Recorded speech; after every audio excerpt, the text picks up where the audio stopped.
Muy buenos días a quienes nos he saludado. Es lindo poder tenerles acá considerando las circunstancias. El clima ha estado bastante helado en el día de hoy en particular. Y el hecho de que estén acá ustedes indica también un interés especial por poder estar en la presencia del Señor, en comunión juntos con los demás hermanos, alabando su nombre y pudiendo disponer también nuestra vida para nuestro corazón para escuchar la palabra de Dios. Nosotros hemos estado durante un buen tiempo ya en la primera carta del apóstol Pablo a los Corintios. Hemos estado haciendo un estudio sistemático y también expositivo de esta carta. Una de las dos que Pablo le escribió a esta iglesia que estaba en la parte sur de Grecia, en la provincia de Acaya específicamente, y que de alguna manera también grafica lo que pasa en las iglesias de todos los tiempos. Las iglesias que aparecen en el Nuevo Testamento, a las cuales Pablo le escribe alguna carta, tienen mucha similitud con lo que ha pasado a lo largo de la historia en la iglesia del Señor Jesucristo, de tal manera que también nosotros podemos aprender lecciones importantes al respecto. Después de haber corregido el apóstol Pablo situaciones que se estaban dando en la iglesia de Corinto y que eran contrarias al orden que Dios había establecido en el culto público, el capítulo 11 en adelante de 1 Corintios, Pablo está corrigiendo esas situaciones.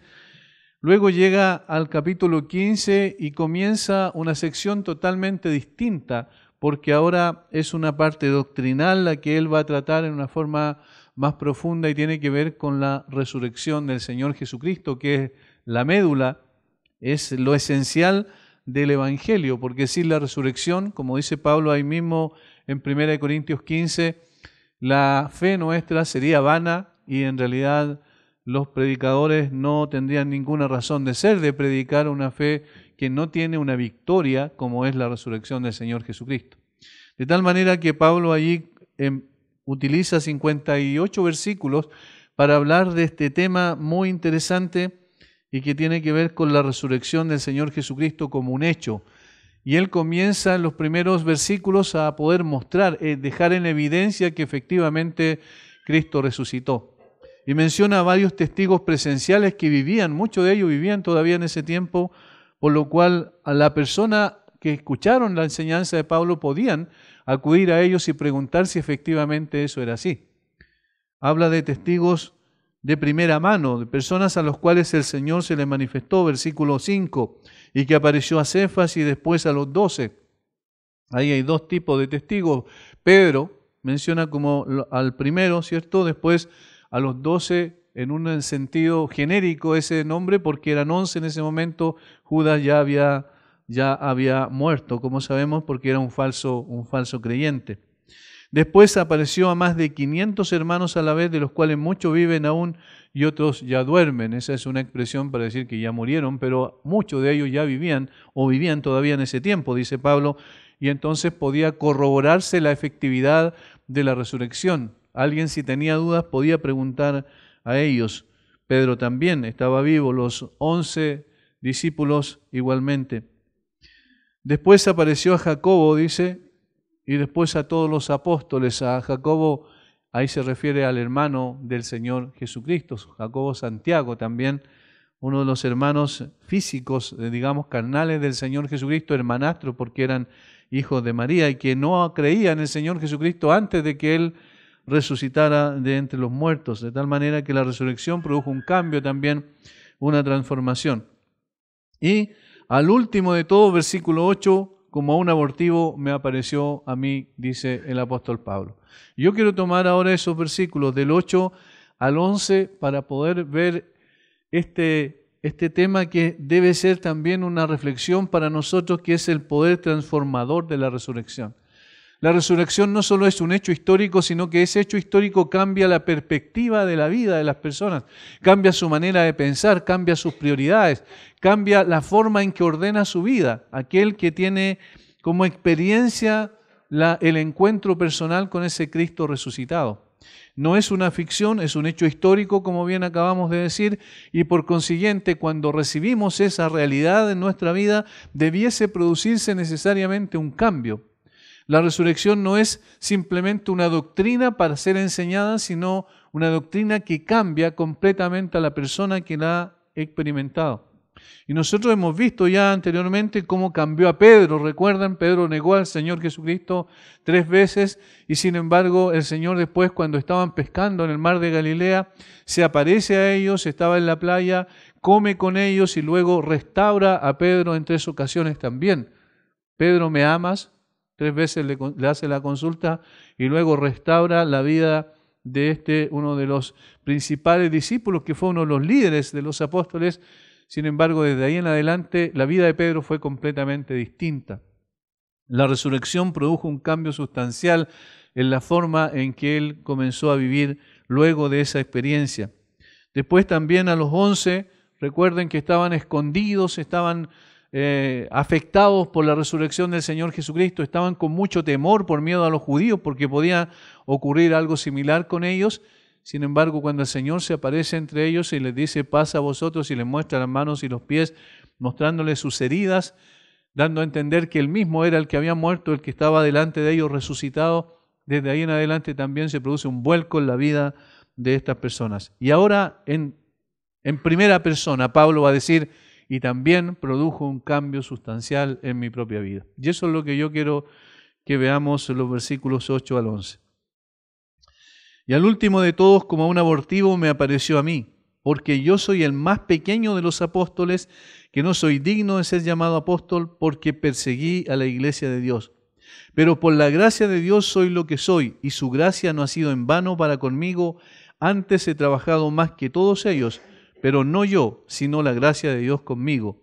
Porque o sea yo, o sean ellos, así predicamos y así habéis creído. El apóstol Pablo se pone a sí mismo como el último a quien el Señor Jesucristo se le apareció, pero esto es más que una evidencia de la veracidad de la resurrección. Pablo da su propio testimonio de cómo este hecho marcó su vida para siempre. Allí está el énfasis. Esto marcó su vida para siempre. El apóstol expresa en estos pocos versos cómo la resurrección de Cristo lleva consigo el poder transformador, donde sea que se manifieste. Conocemos la vida de Pablo antes de que el Cristo resucitado se le apareciese camino a Damasco.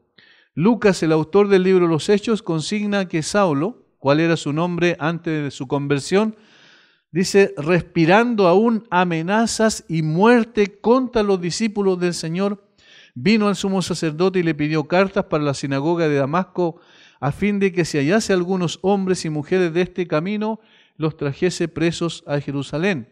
Eso está en Hechos 9, versículos 1 y 2. Lo interesante de esto es que el texto bíblico, el relato de Lucas como historiador, recalca la actitud de Pablo. Y la actitud de Pablo era de un odio tremendo hacia los cristianos, un odio muy grande hacia la iglesia. De hecho, cuando dice respirando a una amenaza de muerte, la palabra tiene relación con un toro furioso. Con un toro furioso que cuando se expresa físicamente, le sale vapor de sus narices como una ira incontrolable que tiene de destruir todo lo que encuentra a su paso. Ese era el sentido, el corazón de Pablo antes de recibir esa aparición especial donde el Cristo resucitado se le manifestó. De tal forma que vemos a un hombre que no tenía ninguna simpatía con los cristianos. Por el contrario, un odio muy grande con el cual quería destruir absolutamente el movimiento nuevo que para él era una herejía, porque Pablo era un judaizante, era una persona que uno de los fariseos que era muy importante en ese tiempo en Jerusalén. Más adelante, el mismo Pablo expresaría con sus propias palabras, y también lo consigna Lucas en Hechos 22:4, perseguía yo este camino hasta la muerte, dicen, miren hasta dónde llegaba su odio. Perseguía yo este camino hasta la muerte, prendiendo y entregando en cárceles a hombres y mujeres. Cuando él tiene que presentar defensa delante del pueblo de quienes lo acusaban en ese momento, Pablo dice que en realidad él estaba constantemente persiguiendo a los creyentes. Este camino con C mayúscula era una denominación también que se le daba a los cristianos en ese entonces. Se le llamaba a los nazarenos, se le llamaba a los del camino, y posteriormente en Antioquía de Siria se les llamó cristianos por primera vez, según dice Hechos capítulo 11. De tal manera que el apóstol Pablo en sus propias palabras está expresando cuál era su animosidad en contra de la iglesia del Señor Jesucristo. Por tanto, no tenemos aquí a una persona que siempre fue un simpatizante de los cristianos, sino por el contrario, a una persona que odiaba el cristianismo. Posteriormente, en el mismo libro de los Hechos, cuando presenta su defensa delante del rey Agripa, Pablo dirá: yo ciertamente había creído mi deber hacer muchas cosas contra el nombre de Jesús de Nazaret, lo cual también hice en Jerusalén. Yo encerré en cárceles a muchos de los santos, habiendo recibido poderes de los principales sacerdotes. Y cuando los mataron, yo di mi voto. O sea, hasta ese punto llegaba. Yo di mi voto cuando los mataron. Yo voté en favor de que los asesinaran. Y muchas veces dice, castigándolos en todas las sinagogas, los forcé a blasfemar. Y enfurecido sobremanera contra ellos, los perseguí hasta en las ciudades extranjeras. Hechos 26, 9 al 11. Los perseguí hasta en las ciudades extranjeras. Pablo quería eliminar de la faz de la tierra literalmente esta nueva fe que había surgido allí en Jerusalén. Siendo un hombre dotado con cualidades intelectuales tremendas, usaba eso para destruir al cristianismo. De tal manera que el que está expresándose aquí en el capítulo, en realidad en toda la carta a los Corintios, era un hombre que odiaba, pero profundamente, el cristianismo. Ahora, esa era su vida.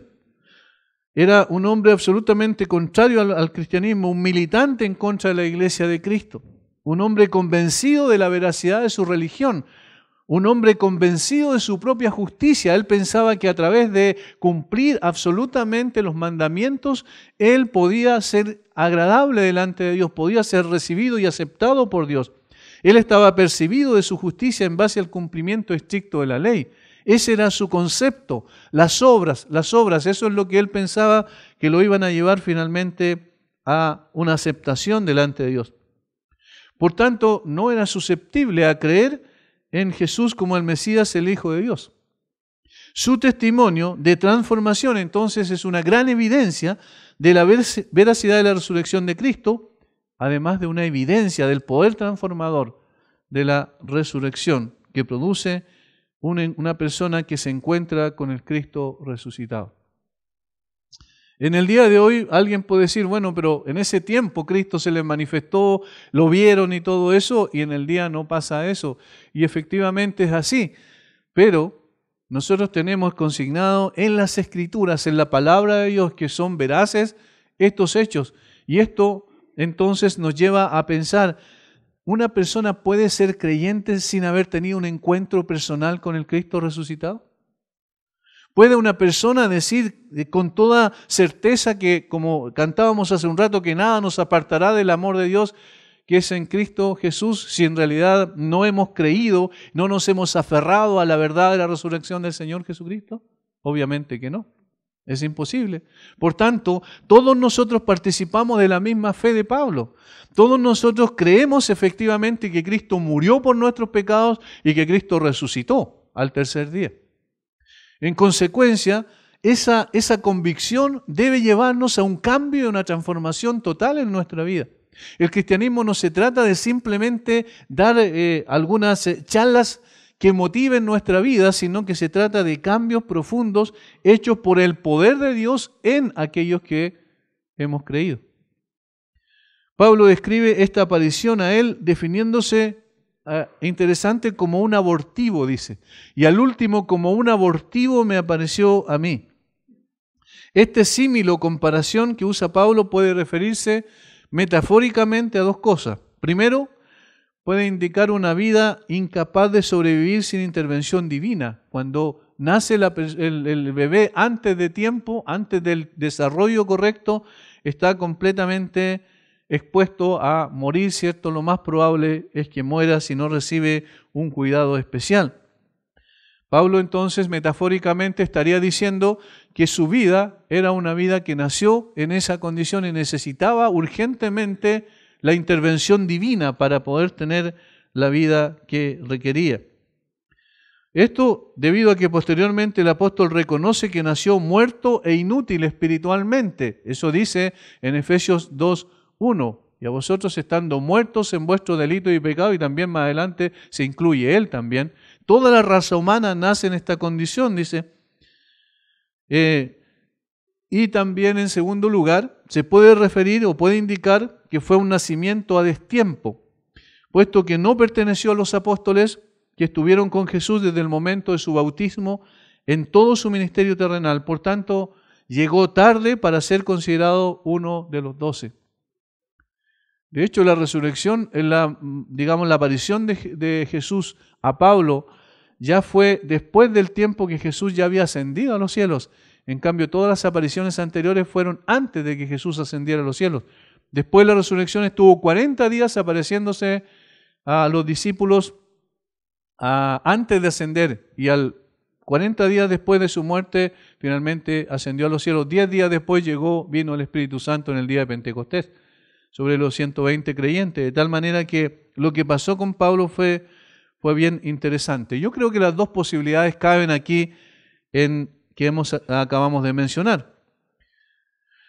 Porque Pablo sabe que todo ser humano nace espiritualmente muerto, y porque también él reconocía que no era parte de los primeros apóstoles que el Señor estableció para que pudiesen llevar el mensaje de Cristo por todo lugar, pero que posteriormente el Señor se manifestó a él para darle y encomendarle esa misión.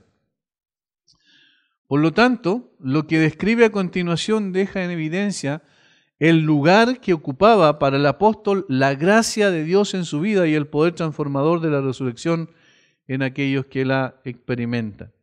Y ahora vamos a ver entonces tres cosas aquí en el texto bíblico que son bastante claras y que me gustaría que pudiésemos entender que es necesario aplicarla a nuestra vida y poder reflexionar en el proceso de enseñanza si efectivamente esto está ocurriendo en mí o no. Y si no es así, entonces tenemos que poner mucha atención respecto a que puede ser que podemos estar engañados simplemente o autoengañados, porque estas tres cosas que ocurrieron con Pablo, siendo una experiencia singular, sin embargo, también debe ser una experiencia para todo verdadero creyente. Lo primero, notemos versículo 9. Porque yo soy el más pequeño de los apóstoles, que no soy digno de ser llamado apóstol, porque perseguí a la iglesia de Dios. Ahí hay tres frases que definen esto, una profunda convicción de pecado por parte de Pablo. Una profunda convicción de pecado, eso es lo primero, que produjo la aparición del Cristo resucitado camino a Damasco, ese día a mediodía, cuando Pablo iba con el propósito de ir y buscar a todos aquellos creyentes y llevarlos a Jerusalén para ser entregados en las cárceles y algunos inclusive condenados a muerte. Cuando iba con esa intención y se manifestó el Señor, en ese momento produjo lo primero en el corazón de Pablo, una profunda convicción de pecado. Estas tres frases hablan de eso. Sus palabras muestran que él fue consciente de cuán lejos estaba de agradar a Dios con sus propias obras, con su propio esfuerzo, con su propio sacrificio. Desde ese momento en adelante se vería tal como Dios lo veía. La visión que tenía él antes respecto a su propia justicia cambió radicalmente cuando Cristo se manifestó a él. Ya no era la visión que él tenía antes. Ahora entendía que era un enemigo de Dios y un perseguidor de la iglesia, va a decir. Entendió que toda su justicia no era más que trapo de inmundicia, como dice Isaías. Y esto es una de las cosas que no debe ser solo de Pablo una experiencia, sino de cada verdadero creyente. Si alguien no ha pasado por convicción de pecado para considerarse delante de Dios tal como Dios lo ve, entonces no puede considerarse un creyente. Es imposible. Es imposible que yo pueda pensar que necesito un Salvador si no tengo la convicción de mi condición. Si yo creo que soy una persona buena, si yo creo que no le hago mal a nadie, si yo creo que soy un buen padre, un buen esposo, un buen vecino, entonces yo estoy errando el camino. ¿Por qué? Porque obviamente yo tengo que considerarme no delante de los demás, sino delante de Dios. Y eso fue lo que pasó con Pablo. Cristo se manifiesta a él y allí Pablo ve y dice, no puede ser, yo estaba equivocado. Yo pensé que era una persona buena, pero ahora veo que no lo soy. Veamos las tres frases. Primero, yo soy el más pequeño de los apóstoles, dice. Pablo era consciente de su autoridad como apóstol, él no negaba eso, sin embargo, no tenía problemas en reconocer que era el más pequeño entre ellos. Y no lo decía simplemente para aparecer como más espiritual, sino lo decía por una genuina humildad. Él sabía que era el más pequeño entre ellos. Quizás alguien puede pensar que esto era expresión de falsa modestia, que demostraría un orgullo espiritual, pero será el mismo que se encargará de mentir esto al decir cuál era la razón por la que se consideraba así. Él sabía que los demás apóstoles habían estado con el Señor Jesucristo durante 3 años sin fracción, siendo guiados por el Señor, entrenados por Él, enseñados por Él, corregidos por Él, preparados por Él, capacitados por Él para después hacer una tarea en nombre de Él. Pero Pablo no había pasado por ese proceso. Y por eso él dice, yo soy el más pequeño. Enseguida, una segunda frase, no soy digno de ser llamado apóstol. No soy digno de ser llamado apóstol. Es decir, es imposible que yo pueda ser considerado apóstol considerando mi condición en la cual yo estaba. ¿Cómo yo puedo ser considerado apóstol cuando yo perseguí con mucho odio y rabia a la iglesia del Señor Jesucristo?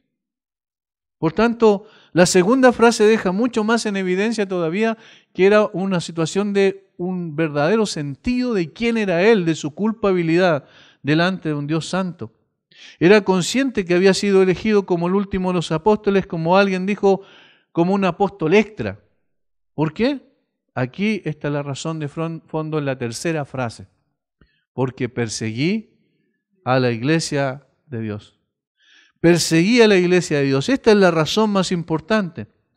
Desde el momento en que Cristo salió a su encuentro, Pablo entendió perfectamente que su camino no era el camino correcto. Él iba por el camino de la religión y de la autojusticia y de las obras. Y cuando el Señor salió a su encuentro, se dio cuenta que eso no servía para nada. Que cuando él estaba yendo por un camino, en realidad el camino de Dios estaba por el lado contrario. Allí tuvo la convicción profunda cuando Cristo se mostró a él ese mediodía. Pablo entendió perfectamente que su camino no era el camino correcto, que su camino se oponía al verdadero camino.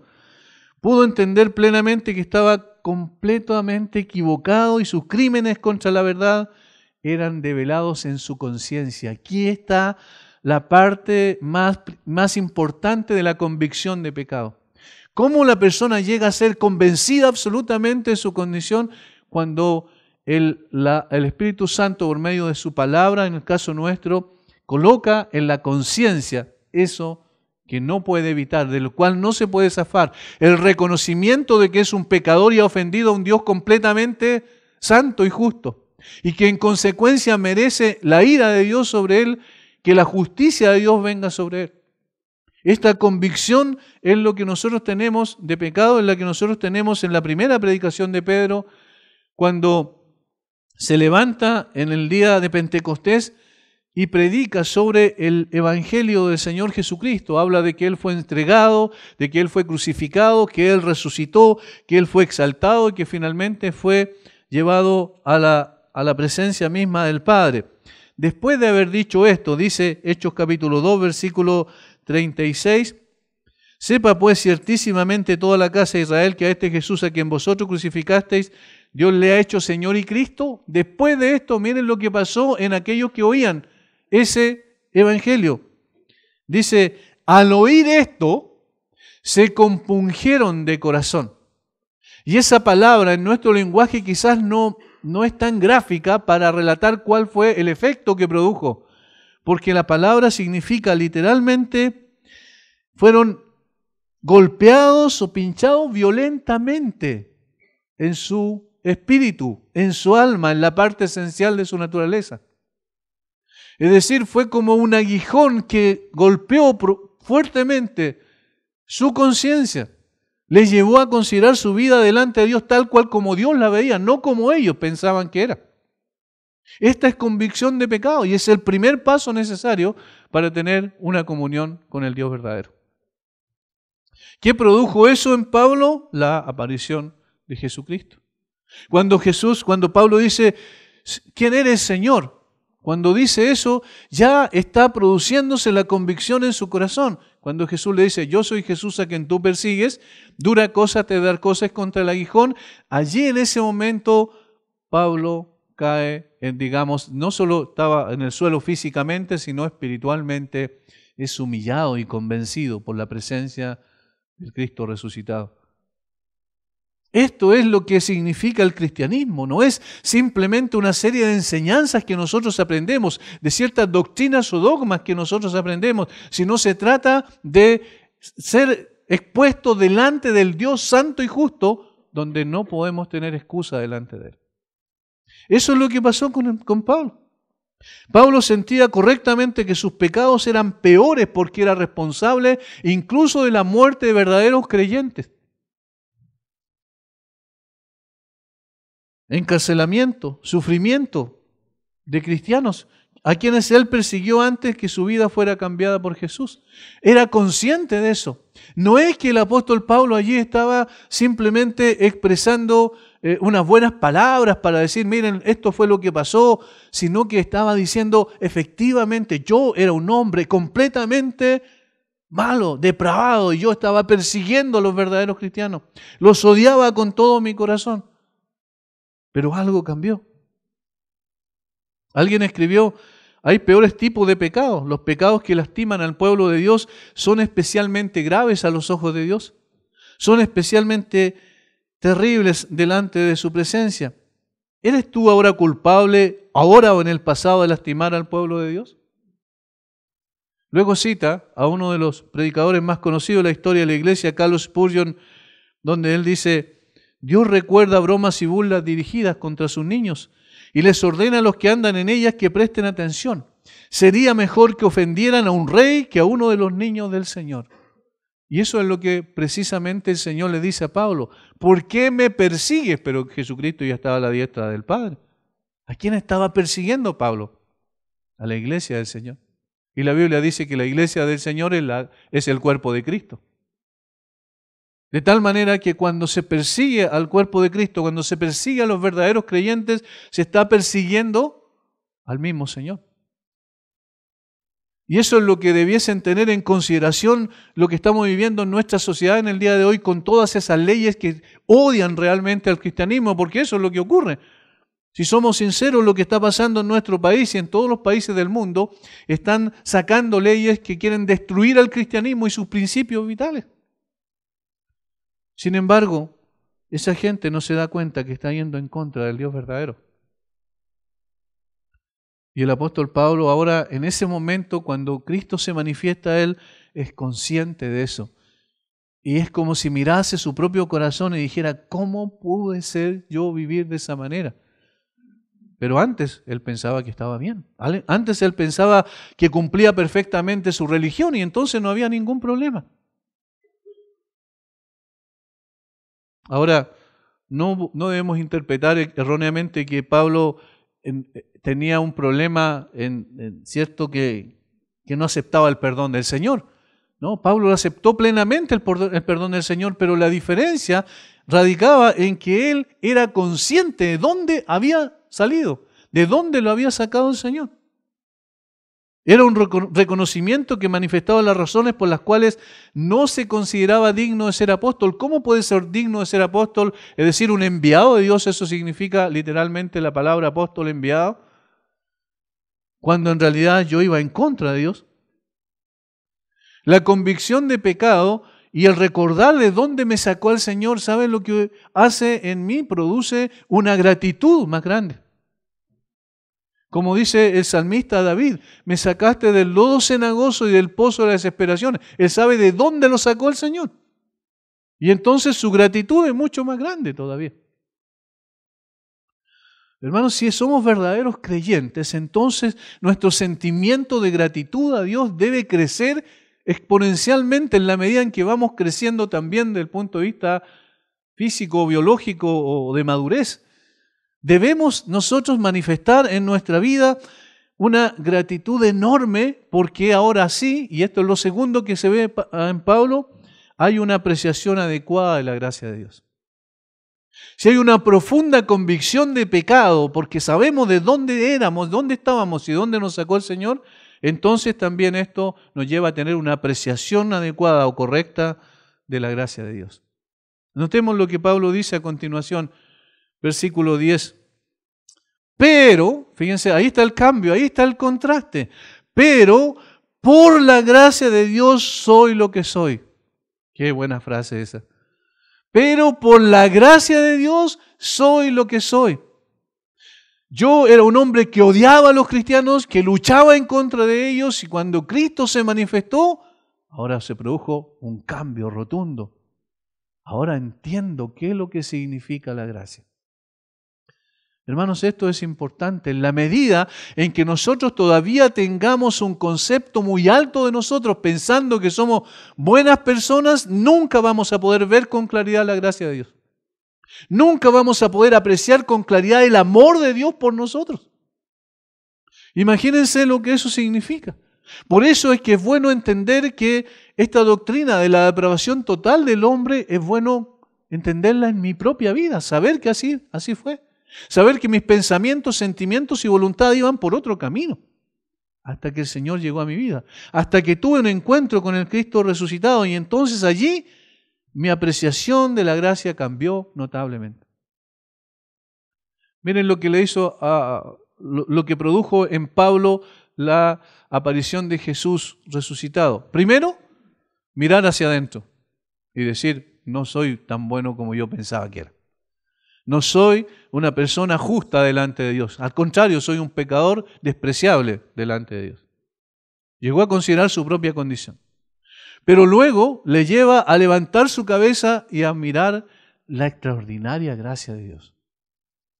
Ahora está mirando hacia arriba y está considerando que a pesar de todo, hoy es un hijo de Dios y más aún, es un siervo de Dios. Pero por la gracia de Dios soy lo que soy. Es imposible valorar adecuadamente la gracia de Dios sin experimentar primero una profunda convicción de pecado. Pablo entendió que el Cristo resucitado no apareció a él porque había algún tipo de mérito en su vida religiosa. Yo sé que ahora vino él porque yo soy un buen creyente y soy una persona que hice muchas cosas en favor de Dios. No, por el contrario. Esta visión del Cristo resucitado le permitió a Pablo experimentar la maravillosa gracia de Dios en una forma personal y transformadora. Ahora podía ver con claridad algo que antes le había sido velado.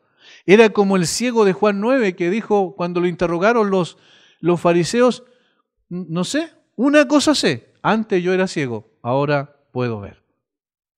Antes yo era ciego y ahora puedo ver. Y esa una lección de teología a los teólogos del tiempo de Pablo, del tiempo de Jesucristo, a los fariseos. Pablo también, ahora dice, ahora puedo ver qué maravillosa gracia. Cómo, Señor, tú tienes compasión de mí, cómo tú te preocupaste de mí, cómo tú me llamaste, me salvaste y me colocaste en un lugar especial para ser tu siervo. ¿Cómo puede ser eso? No lo puedo entender, siendo yo tan malo. ¿Ven? Allí se sopesan las dos cosas, allí se equilibran las dos cosas. Un pecador que no merecía nada y que lo ha recibido absolutamente todo. Por la gracia de Dios soy lo que soy. Pablo entendió que todo el crédito lo tenía Dios y nadie más que Dios. Fue su gracia la que lo transformó. Él era un hombre cambiado, perdonado, limpiado, lleno de amor, cuando antes él estaba lleno de odio. Él sabía que esto no era su propio logro, sino era la obra de la gracia de Dios en él. Y esto es lo que significa el cristianismo.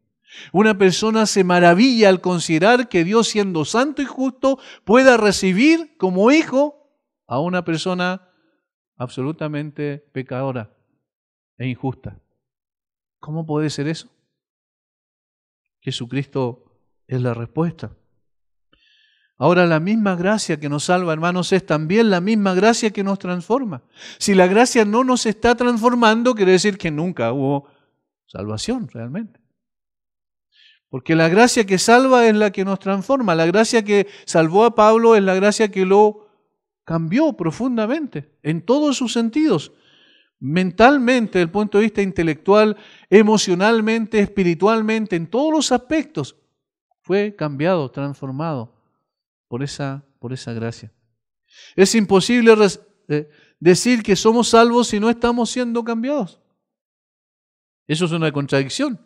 Sin duda que es un proceso, porque no seremos completamente transformados hasta que estemos en la presencia del Señor para siempre. Sin embargo, siempre estamos siendo transformados por esa gracia de Dios en nosotros. Siempre los cambios deben verse, debemos mirar nuestra vida hacia atrás y podemos decir, mirando hacia atrás, cuánto hemos sido cambiados, cómo el Señor nos transformó, cómo yo pensaba antes, cómo pienso ahora, cómo yo sentía antes, cómo siento ahora, cómo yo actuaba antes, cómo actúo ahora. Es decir, tiene que haber un proceso de cambio y de transformación.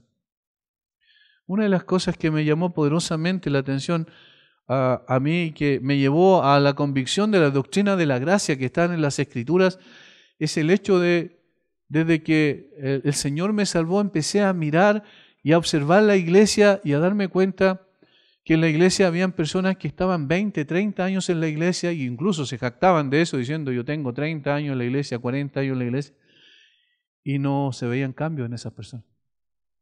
No había ningún cambio. El que era mentiroso seguía siendo mentiroso. ¿Y cómo podía ser eso? Y empecé a pensar, ¿cómo puede ser eso? ¿Eso es cristianismo? Y revisando las Escrituras me di cuenta que no es, eso no es cristianismo. Eso es un sistema religioso que alguien aprendió y que simplemente cumple, porque el cristianismo verdadero transforma a la persona. Le da una nueva visión. La persona sabe que ya su vida de aquí en adelante, al tener una relación con la verdad encarnada que es Cristo, tiene que ser veraz. Y entonces lo que sale de sus labios tiene que ser veraz. Y entonces la forma en que actúa tiene que ser correcta. No porque tenga la capacidad de hacerlo por sí mismo, sino porque la misma gracia que lo salvó es la que lo está cambiando, transformando. Y eso es lo que Pablo vio. Vio la gracia de Dios y quedó asombrado por ella. Por la gracia de Dios soy lo que soy. Fíjense que no dice porque yo obedecí. No dice porque yo creí, sino que dice por la gracia de Dios soy lo que soy. Es la gracia la que produjo ese cambio. ¿Será que todos los que estamos aquí sabemos que es solo por su gracia que alguien puede ser transformado? ¿Somos conscientes de la importancia suprema de la gracia de Dios en la vida de una persona?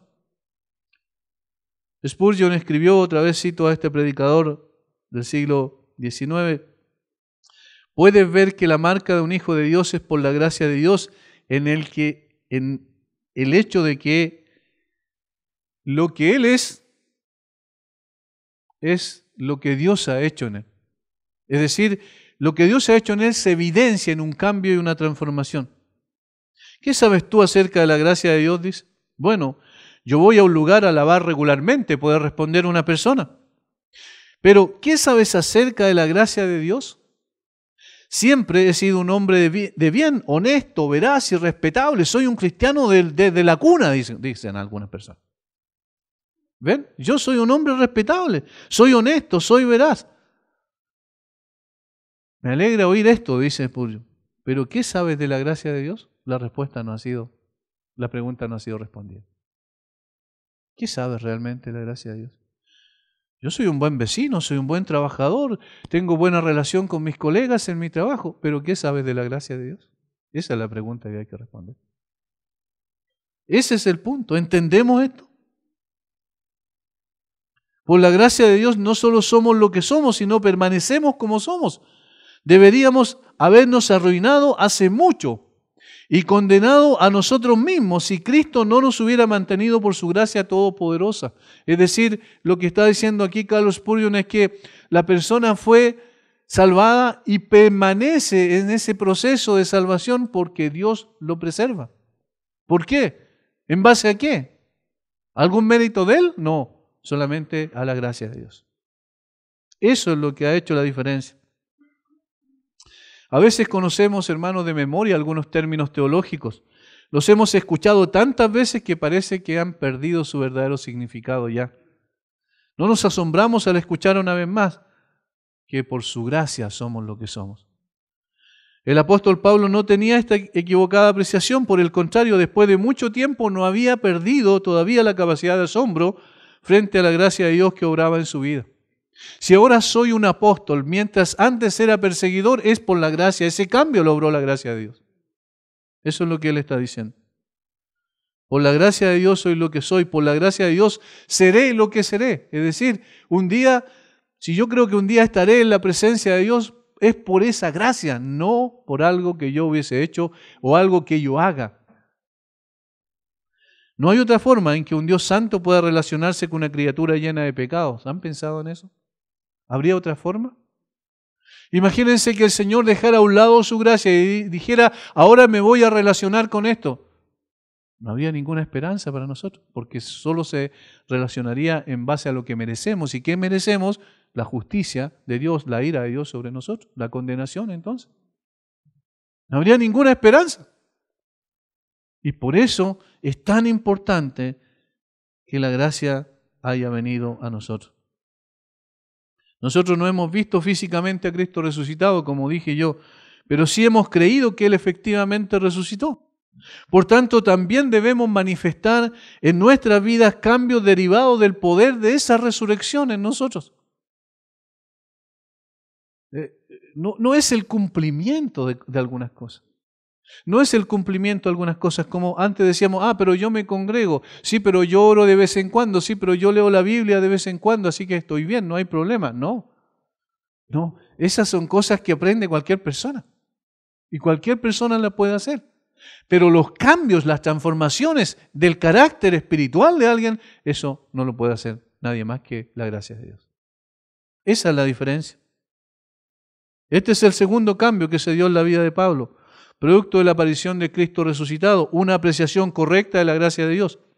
Lo primero tenía que ver con un profundo reconocimiento de su propio pecado e indignidad, y lo segundo, con el asombro de saber que a pesar de eso, Dios, el Dios santo y justo, ha decidido salvar a ese pecador y transformarlo en su siervo debido solo a su bendita gracia. Al escribir a los romanos, el apóstol Pablo reitera que su llamamiento fue solo por gracia en Romanos 1:5, que para su fortaleza la gracia de Dios es suficiente, 2 Corintios 12:9, cuando oró al Señor por ese problema que tenía, y el Señor le dijo, bástate mi gracia, porque mi poder se perfecciona en tu debilidad. También cuando le escribe a Timoteo, le dijo que la gracia de Dios había sido suficiente a pesar de su vida pecaminosa en el pasado. 1 Timoteo 1:12 al 14. Allí le escribe a su hijo espiritual y le dice que recuerde esto. Capítulo 1, versículos 12 al 14. Doy gracias al que me fortaleció, a Cristo Jesús nuestro Señor, porque me tuvo por fiel poniéndome en el ministerio.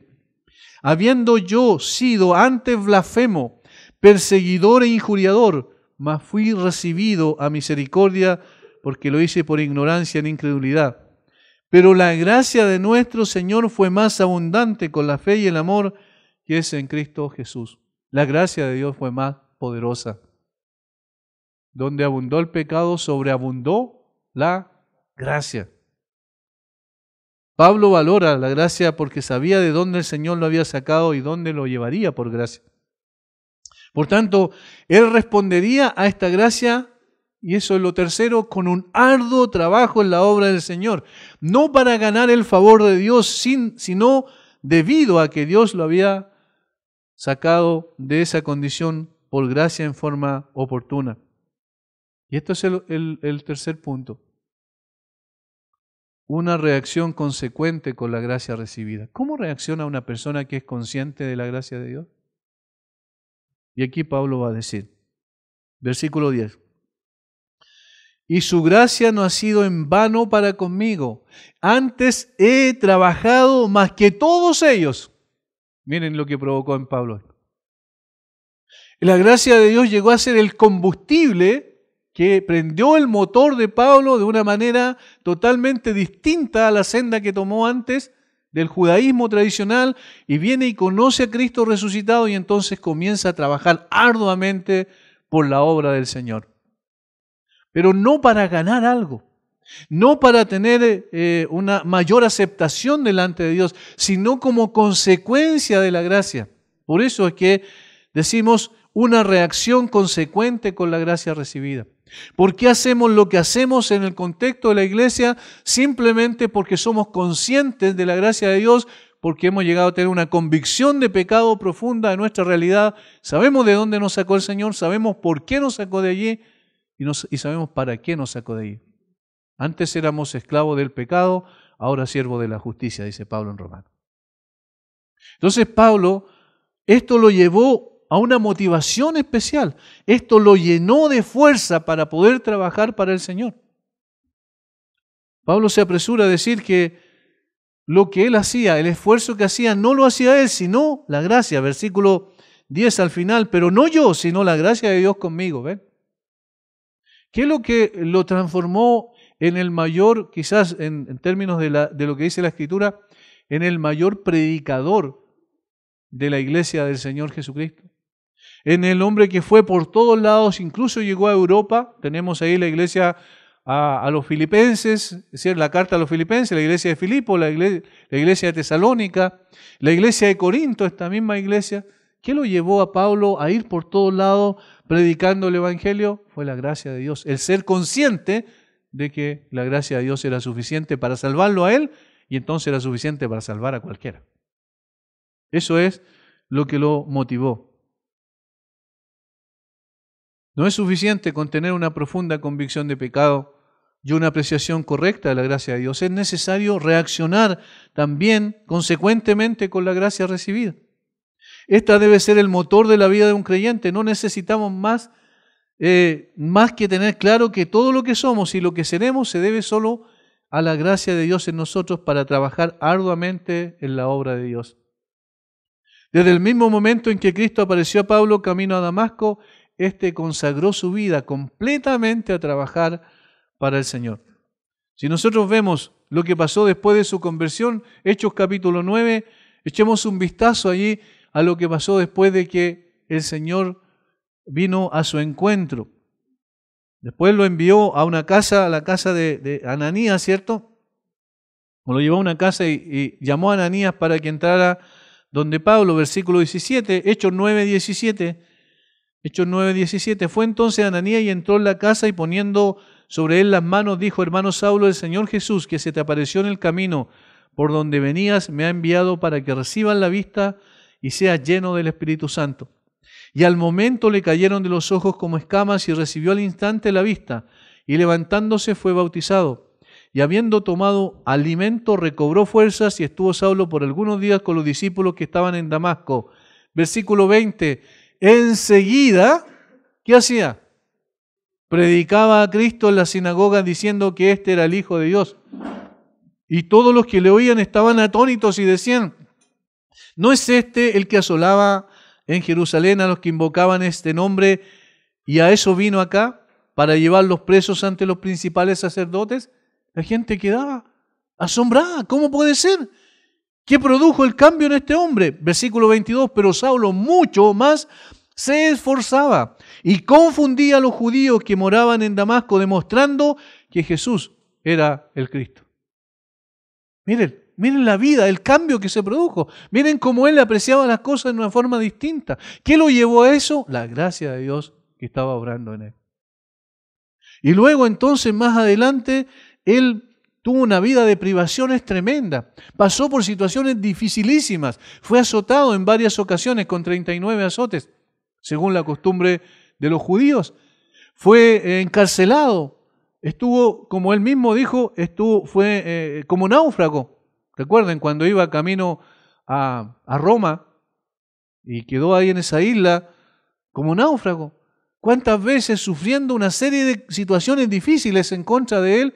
Producto de que él dijo: yo ahora sé que la gracia de Dios está en mí, yo voy a dar mi vida para que el Señor sea honrado. Él consagró su vida a trabajar por el Evangelio. Nada ni nadie lo detuvo. Las dificultades que enfrentó no las interpretó como obstáculos, sino como oportunidades para llevar el Evangelio a lugares que sería imposible que llegara de otra manera. Por ejemplo, cuando le escribe a los filipenses en esta carta que estamos exponiendo en esta serie de predicaciones en la noche, cuando le escribe a los filipenses, dice en el capítulo 1, versículo 12, quiero que sepáis, hermanos, que las cosas que me han sucedido, ahí se refiere a todo lo que pasó con él, las acusaciones infundadas, las calumnias que levantaron contra él, han redundado más bien para el progreso del Evangelio, de tal manera que mis prisiones se han hecho patentes en Cristo a todo el pretorio y a todos los demás. Y luego continúa diciendo que la misma iglesia de Roma, habían personas que se levantaron a predicar con valor el Evangelio cuando vieron lo que estaba pasando con Pablo.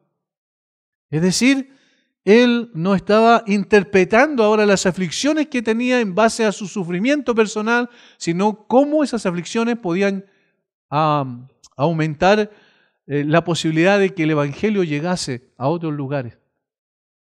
¿Qué es lo que produjo el cambio? La gracia de Dios. Cuando Cristo se le manifestó, ese encuentro personal con Cristo le dio convicción de pecado y le dio también una apreciación correcta de la gracia y ahora una reacción consecuente con la gracia que había recibido. Ahora sí, podía ver con toda claridad las cosas, su vista estaba disponible para poder apreciar lo que antes no apreció, considerar como importante lo que antes no era importante. Eso es lo que significa una conversión verdadera.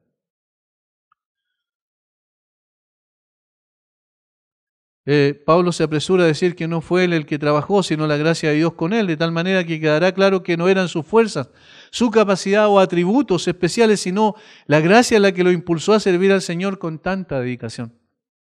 Alguien escribió, la gracia no es dada debido a las obras pasadas, presentes o futuras, sin embargo es dada para alentar la obra. No es que el trabajo no sea necesario, Dios no quiere que nosotros recibamos su gracia y nos hagamos pasivos. No es algo, no es una varita mágica, ¿cierto? Que nos dice ahora siéntate a esperar. No, trabaja.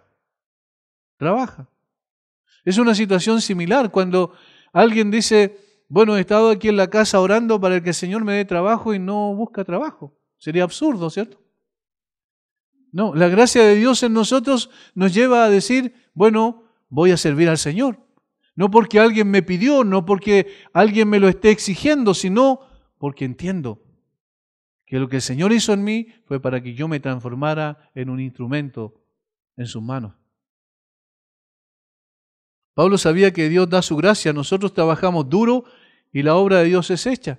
Trabajamos en compañerismo con Dios, no porque Él nos necesita, sino porque Él quiere que compartamos su obra, nos quiere dar el privilegio de participar de su obra, de ser protagonistas en una obra que le pertenece a Él, cuyo poder es de Él, cuya gracia es de Él y cuya gloria entonces le pertenece a Él. Nos da el privilegio nada más, pero es el privilegio que tenemos que tomar. Pablo entendió bien este principio escribiendo porque nosotros somos colaboradores de Dios en 1 Corintios 3:9. Somos colaboradores de Dios. Muchos cristianos están batallando quizás en este punto. Se supone que Dios lo haga todo. ¿Y yo qué hago? No, al contrario. Dios quiere hacerlo todo, pero a través de nosotros y con nosotros. Nosotros somos aquellos que Él ha querido usar. Somos vasos de barro nada más. Y llevamos un tesoro que es el Evangelio, pero Él quiere usarnos a nosotros. Apoyémonos en el Señor. Vayamos y trabajemos duro para el Señor. Así es como debemos de ver la obra nosotros de Dios. No se trata simplemente de entender ciertas cosas y nada más y quedarnos pasivos y aquí no ha pasado nada. No, hermanos, hay cambios profundos que la Biblia menciona que nosotros experimentamos por esa obra de gracia en nuestra vida. La gracia de Dios cuando viene sobre la vida de una persona no la deja inactiva, esperando que mágicamente la obra de Dios avance. Por el contrario, le da fuerzas y determinación para trabajar duro en la obra, entendiendo que todo depende de Dios, pero Dios ha querido usar instrumentos débiles para que no quede duda de quién es la gloria.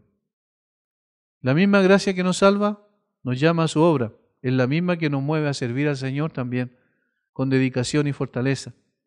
El que no sirve en la obra de Dios no ha entendido qué significa depender de Dios. Fue William Carey, uno de los más importantes misioneros de la historia de la Iglesia, se le denomina el padre de las misiones modernas, y él dijo lo siguiente en una ocasión: esperad grandes cosas de Dios, emprender grandes cosas para Dios. Esperen grandes cosas de Dios y emprendan grandes cosas para Dios. Fíjense en las dos partes. Lo primero es la gracia de Dios. Esperad grandes cosas de Dios. Lo segundo es a lo que me lleva esa gracia. Entonces emprende grandes cosas para Dios. Trabaja entonces, esfuérzate, sacrifícate, haz lo que sea necesario para que el Evangelio avance, para que la obra de Dios sea edificada y para que el Señor sea glorificado. Haz todo lo que esté de tu parte, pero confía que Dios es el que va a producir el éxito de esa empresa. No son tu fuerza, pero tú tienes que dar todo lo que tú tienes. Eso es lo que Pablo entendió. Y por eso es que para él las desgracias que nosotros consideramos como desgracias, para él eran gracias. Él sabía que esas cosas eran necesarias para el avance del Evangelio. Por eso, hermanos, un encuentro con el Cristo resucitado debe dar como consecuencia un cambio rotundo en nuestra vida. La iglesia del Señor está pasando y yendo en el día de hoy, andando por aguas turbulentas, es evidente. Cada vez vemos cómo el odio hacia el cristianismo se manifiesta mucho más. En nuestros países, en Latinoamérica, nunca se había visto esto. Estamos frente a ideologías absolutamente destructivas, absurdas, irracionales, que nos dicen que una persona, si cree que es hombre, pero nació en un cuerpo de mujer, dicen ellos, está en un cuerpo equivocado simplemente. Y cuando se le dice, bueno, pero ¿qué dice la biología y la genética? No me hablen de eso. Lo importante es cómo se sienta la persona. Cosas totalmente irracionales que hoy día van a ser leyes. ¿Y saben la característica de una ley? Que una ley es una imposición. Sí, no, pero el que quiere, no, pero una ley es una imposición. Apareciendo una ley, entonces todos los medios que utiliza el Estado están para llevar al cumplimiento de esa ley. Y eso es la educación, y eso es la salud, y todas las cosas que tenemos. Y todo ser humano que vive en un país, que es ciudadano de un país, está bajo ese tipo de cosas. Ahora, ahí está el punto. ¿Cómo vamos a reaccionar nosotros frente a eso? Y qué bueno que tenemos en la Biblia la respuesta. Si son destruidos los fundamentos, ¿qué ha de ser el justo? Dice el salmista. Y luego dice, nos da una respuesta enseguida, simplemente dice, Jehová está en su trono. Y eso es la respuesta. ¿Qué ha de ser el justo? Jehová está en su trono. Nosotros como iglesia entonces no nos desesperamos por esa situación, porque sabemos en quién hemos creído y sabemos que Él es el que gobierna todas las cosas. Y a pesar de lo aparente, el Señor tiene la victoria y la iglesia va a salir adelante. Pero nosotros tenemos que luchar arduamente porque hemos recibido esa gracia y entonces hemos de ser consecuentes con la gracia recibida. Ese es el mensaje. ¿Qué vamos a hacer entonces? Bueno, vamos a aferrarnos más al Señor, vamos a seguir proclamando su evangelio, incluso aunque las leyes nos restrinjan en un momento determinado. Vamos a seguir.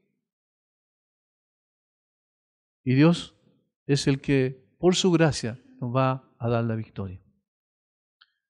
3 cosas hemos visto entonces en Pablo que produjo la resurrección de Cristo. El poder transformador de la resurrección se manifestó en estos 3 cambios. Una profunda convicción de pecado. Lo segundo, una apreciación correcta de la gracia de Dios.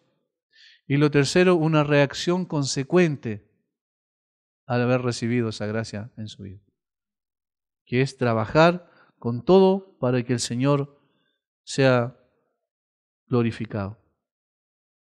Vamos a orar un momento.